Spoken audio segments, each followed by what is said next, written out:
Dengan perkembangan zaman yang sangat pesat, mendorong pada budaya dan pola pikir masyarakat yang berubah.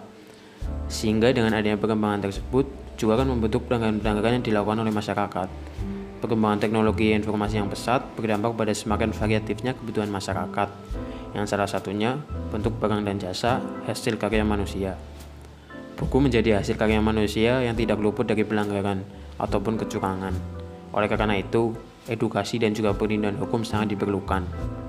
Saya tekankan, ini sebuah opini. Mari saling mengedukasi, saling mengingatkan.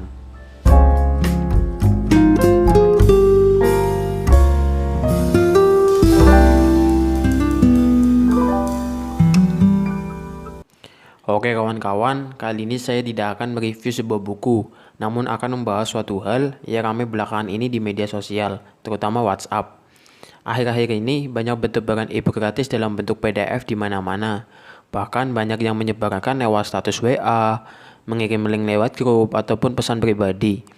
Semua hal itu ada alasannya, karena setelah kita menerima e-book gratis tersebut, kita diberi pesan di bawahnya, yang intinya kita harus melanjutkan pesan tersebut atau melanjutkan e-book tersebut karena amanah dari yang memberi. Sehingga banyak bertebaran e-book dalam bentuk PDF di mana-mana. Mungkin dengan adanya penyebaran e-book gratis tersebut memiliki tujuan yang baik, yaitu untuk menemani kawan-kawan di rumah karena keadaan yang sedang seperti ini. Namun caranya yang belum tepat, karena e-book tersebut termasuk e-book ilegal tanpa sepengetahuan dari penerbit dan juga penulis. Saya sendiri orang yang sulit membaca e-book karena pusing dengan cahaya HP ataupun laptop. Namun saya kemarin mendapatkan e-book PDF tersebut yang saya niatkan untuk dibaca. Dan saya mendapatkan salah satu e-book yang sangat memprihatinkan karena isinya yang berupa scan-scanan ataupun terlihat seperti foto. Hal itu yang membuat saya membatalkan niat untuk membaca e-book tersebut. Karena saya sadar bahwa kita sebagai pembaca harus mengapresiasi penulis dan juga penerbit. Karena tidak semudah itu dalam membuat dan juga memproduksi sebuah karya, terutama ide-ide penulis yang membutuhkan waktu lama agar menghasilkan buku yang luar biasa. Oke kawan-kawan, untuk selanjutnya kita sambung di segmen kedua.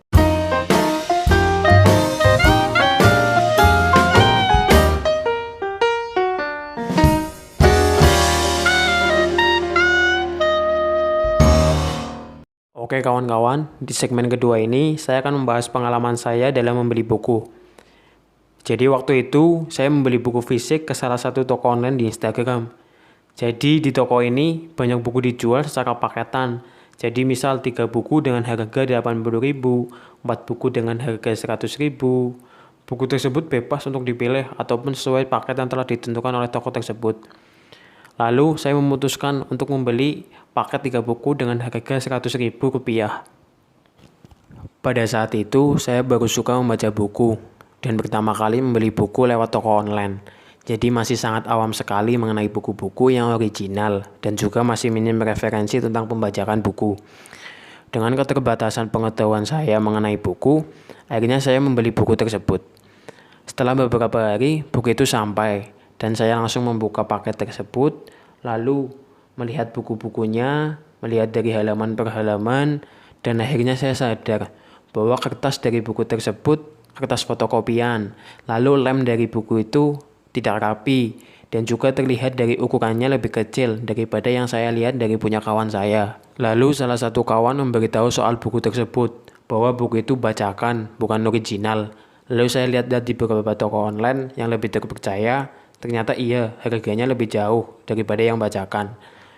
Lalu dari kejadian itu, saya mulai mengikuti toko buku online yang lebih terpercaya dan lebih hati-hati dalam membeli buku. Kemarin saya membaca sebuah artikel di beritadakar.id yang membahas tentang membacakan buku.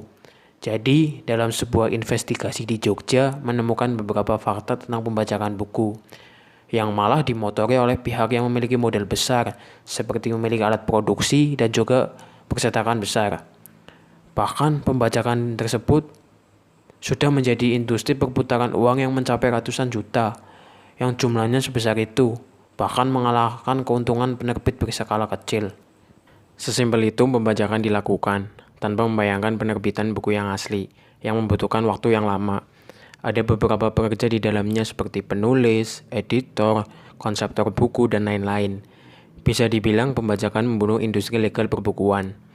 Regulasi tentang hak cipta dan juga buku sebenarnya sudah diatur dalam Undang-Undang Nomor 28 Tahun 2014, yang biasanya juga dicantumkan di halaman depan buku. Selain penegakan hukum dan juga edukasi dari penulis maupun penerbit, pembaca sebagai konsumen utama industri perbukuan sebenarnya berperan dalam hal ini, yaitu mengedukasi tentang pembajakan buku, entah itu dari sosmed ataupun teman-teman sekitar, agar menyadarkan para pembaca bahwa dengan membaca dan membeli buku bajakan dapat membunuh masa depan perbukuan, entah itu penulis ataupun penerbit, yang di dalamnya ada editor, desain cover, penyunting, dan lain-lain. Semoga kawan-kawan semua sadar dengan hal ini, sehingga dalam membaca dan membeli buku perlu diperhatikan. Saya masih belajar di sini, mari saling mengedukasi, saling mengingatkan.